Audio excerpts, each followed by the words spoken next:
राज्यातील उन्हाचा चटका कायम आहे. मात्र काही भागात कालपासून ढगाळ हवामानासह हलक्या सरींनीही हजेरी लावली आहे. हवामान विभागाने आजपासून पुढील 3 दिवस काही ठिकाणी पावसाचा अंदाज दिला आहे. विदर्भात वादळी पावसाचा जोर अधिक राहण्याची शक्यता आहे.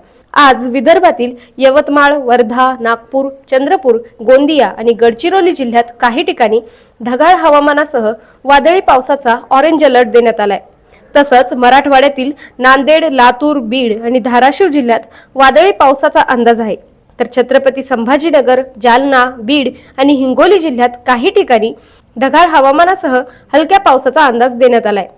मध्य महाराष्ट्रातील कोल्हापूर, सांगली, सातारा जिल्ह्यात वादळी पाऊस आणि पुणे, अहिल्यानगर तसंच नाशिक जिल्ह्यात काही ठिकाणी ढगाळ हवामानासह हलक्या पावसाचा अंदाज व्यक्त करण्यात आलाय. तर कोकणातील सिंधुदुर्ग, रत्नागिरी, रायगड, ठाणे, मुंबई आणि पालघर जिल्ह्यात काही ठिकाणी उष्ण आणि दमट हवामानाचा अंदाज देण्यात आला आहे.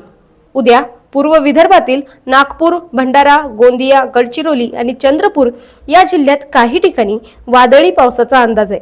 तर धाराशिव, लातूर, बीड, परभणी आणि हिंगोली तसंच अहिल्यानगर, पुणे, सातारा, सोलापूर, सांगली आणि कोल्हापूर जिल्ह्यात काही ठिकाणी ढगाळ हवामानासह काही ठिकाणी वादळी पावसाचाही अंदाज देण्यात आलाय.